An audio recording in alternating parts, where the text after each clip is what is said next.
Fala, minha gente! Aqui mais uma aula com o seu professor de Química, o Pink.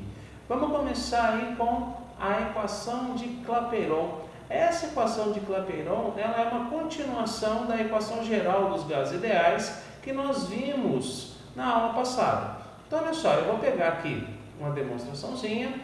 Ó, equação geral, P1, V1, T1, P2, V2, T2, ou PVT, Povotó. Tá, se isso daqui, P1, V1, T1, na situação inicial é igual a P2, V2, T2 na situação final, significa que a relação PVT ela é constante. Então, se eu mexer em qualquer um desses números aqui, eu vou ter um valor aqui que vai se ajustar para que eu tenha um resultado dessa relação igual ao resultado dessa relação. Então, eu posso dizer que essa relação ela é constante. E aí eu posso gerar isso aqui, ó. A relação PVT é um número constante, aqui é uma abreviação de constante. Só que, ó, para ficar mais bonitinho, o que a gente pode fazer? No lugar de CTE, olha só, eu dou nome para isso. Eu digo que é R. Mas, Pink, por que R? Ah, sei lá, um negócio super legal, né? É a nossa constante universal dos gases ideais. E a parte legal disso é que ela foi calculada, foi determinada para 1 mol de gás. Se é 1 mol de gás, olha só que belezinha que fica essa fórmula. Então, para 1 mol de gás, eu adiciono aqui o número de mols para indicar que eu tenho 1 mol de gás utilizado nessa determinação. E aí eu chego na nossa equação geral, ou a nossa equação de Clapeyron, que é PV igual a nRT. E essa é a mais comum que a gente acaba utilizando.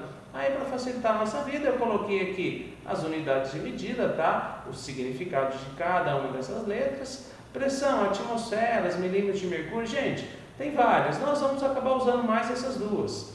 O volume, litros, metros cúbicos. Número de mols, aí não tem jeito, vai ser mol. Temperatura, por favor, sempre em Kelvin. E o R é a constante dos gases ideais. Esse valor aqui ele é fornecido para a gente no exercício, beleza?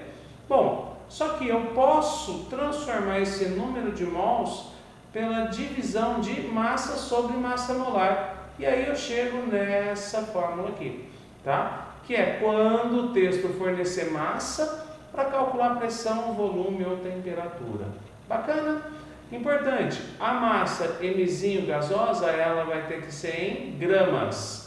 E esse mol aqui embaixo vai ser em gramas por mol. Aí eu tenho unidades fixas, tá? Ó, Eminho gramas, Emão, que é a massa molar, gramas por mol, e a temperatura sempre em Kelvin, tá? Contudo, olha só para você não esquecer, que a massa molar é a soma das massas de todos os átomos da fórmula. Belezinha? E aí, uma dica. Olha só, guarda isso, hein? O seu exercício, caso ele peça a fórmula do gás, o que você tem que fazer? Você tem que encontrar a massa molar. E aí, encontrando a massa molar, vai ficar mais fácil a sua vida. Beleza? Guarde isso aqui que é interessante. Bom, agora o nosso primeiro exercício. Vai lá. Eu tenho um cilindro rígido que contém 1.400 gramas de nitrogênio puro, gás nitrogênio, tá? Ele é aberto na atmosfera a 27 graus Celsius, significa então que esse gás tende a sair do recipiente e ocupar o volume máximo possível para ele nessa temperatura. E 1 atm de pressão, que seria a nossa pressão atmosférica ao nível do mar, até esgotar todo o conteúdo desse recipiente. Qual é o volume de N2 liberado? Ou seja, qual o volume de N2 que eu consigo ter para uma massa dessa e uma temperatura dessa e uma pressão dessa. Ô Pink, ficou confuso, hein? Vamos começar devagar, ó. Primeira coisa, preciso lembrar que o N é a nossa fórmula e a partir dela eu vou calcular a massa molar. Massa molar, que é o Emão que está aqui atrás de mim, olha só. Eu vou multiplicar o nitrogênio por 2, porque são 2 N's na fórmula.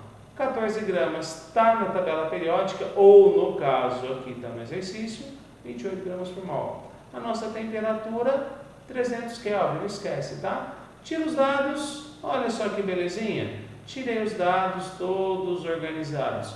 E aí eu me pergunto, Pink, que fórmula eu utilizo para juntar essas variáveis? Qual a fórmula? Olha só, ih, sumiu, ó, voltou, ó, PV MRT por emão. E aí, meus amores, ó, fiz isso, o que eu sugiro para vocês? Vai deixando a fórmula pronta, ó. Isola o volume, não é o V que ele quer? Isola, ó. Para isolar o volume é só passar esse P aqui multiplicando. E aí agora eu substituo os valores. Substituindo os valores todos, belezinha? Olha só, volume de 1.230 litros. Bom, agora vamos aí para o próximo exercício, ó. Eu tenho 29 gramas de uma substância pura e orgânica, ou seja, todos aqui são substâncias orgânicas, então não ajudou muito aqui não, tá? Só ajudou a massa. No estado gasoso, ocupa um volume de 8,2 litros a 127 graus Celsius. Eu posso usar isso? Não,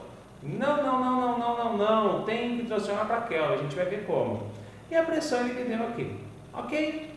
O R é a constante dos gases ideais, 0,082. Importante aqui, hein? Esse número é quando a pressão foi em atm. Se eu mudar essa pressão aqui e colocar milímetros de mercúrio, aí o valor vai ser 62,3, tá? Então, só cuidado com isso, beleza? Bom, vamos começar a brincadeira aqui. Aqui, a minha pressão no R é em atm. Aqui no texto é em milímetros de mercúrio. Então, o que eu preciso fazer? Transformar isso para atmosferas. Pink, eu não lembro disso. Não tem problema, vamos fazer juntos, ó. A temperatura é um fator que eu tenho que tomar cuidado, passei para Kelvin, mas isso daqui dá um pouquinho mais de trabalho, ó. Vamos lembrar? Uma atmosfera, 760 milímetros de mercúrio, 1520 milímetros de mercúrio, X atmosferas. Acabei de transformar. Então perceba, ó, que eu já estou ajustando aqui as unidades de medida. Para quê? Para na hora que tirar os dados, ó, elas fiquem todas bonitinhas aqui. Tirei os dados do texto, o que eu faço agora? Aplico na fórmula PV MRT por emão. Aí olha só, vou ter que isolar quem? Aquilo que eu quero, eu não quero uma fórmula. Lembra do coraçãozinho? Então, se eu quiser uma fórmula, eu tenho que achar a massa molar. Então, eu vou ter que achar esse emão. Como eu faço isso? Isolo ele, ó. Isolando emão, olha só que belezinha ficou. Como que eu fiz isso? Eu troquei de lugar, ó. O emão que estava aqui com o PV. Então, o PV veio aqui para o lugar do emão e o emão ocupou o lugar do PV. Olha que belezinha que ficou, ó. O que eu faço agora? Substituo os valores e voilá, cheguei na massa molar. Ô Pim, não tem nenhum número nas alternativas. Você me enganou. Além de rosa, você está ficando mentiroso, hein? Ó, calma. Gente, vamos lá. É essa massa molar que a minha fórmula tem que ter. O que eu tenho que fazer agora? Ver qual alternativa vai ter essa massa molar. Belezinha? E aí eu vou somar as massas de todos os átomos de cada alternativa.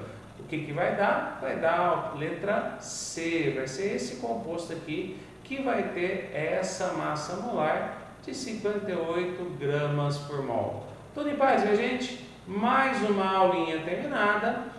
Bons estudos para todos e